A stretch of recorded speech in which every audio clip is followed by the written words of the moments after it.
Je suis le contre-amiral Alban Lapointe, je commande la base de défense de Toulon et je viens vous parler du projet de renaissance du cercle naval de Toulon.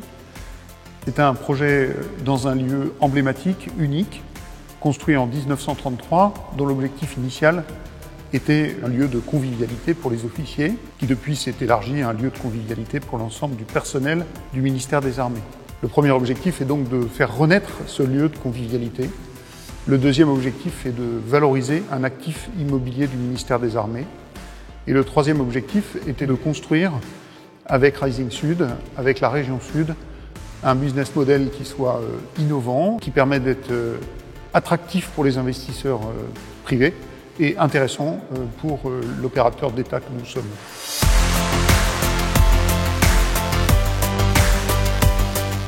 Ce projet est absolument unique parce que pour la première fois, on prend un lieu qui initialement était un lieu de convivialité pour le personnel du ministère des Armées et en réalité, on va l'ouvrir à l'ensemble du public toulonnais ou de passage à Toulon.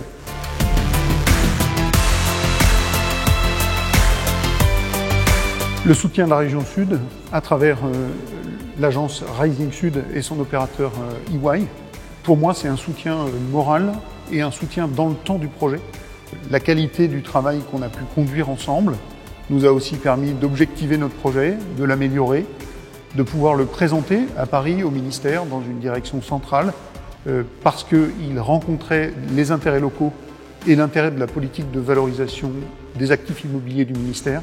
Deuxième phase qui nous a conduit jusqu'au comité d'ingénierie financière où on a été en face d'une trentaine d'investisseurs sur cette opération de renaissance d'un tiers-lieu. Ce projet il est accompagné complètement par la région Sud et la qualité de l'accompagnement de Rising Sud va nous permettre de définir les besoins, de définir le sourcing et les relations avec les investisseurs.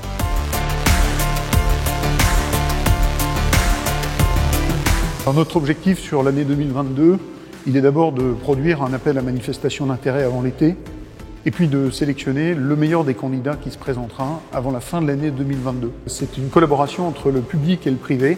Le public qui met à disposition via le ministère des Armées un lieu comme celui-ci, qui est un lieu magnifique, qui servira de tiers-lieu, et puis les investisseurs privés et l'exploitant qui vont trouver un certain nombre d'activités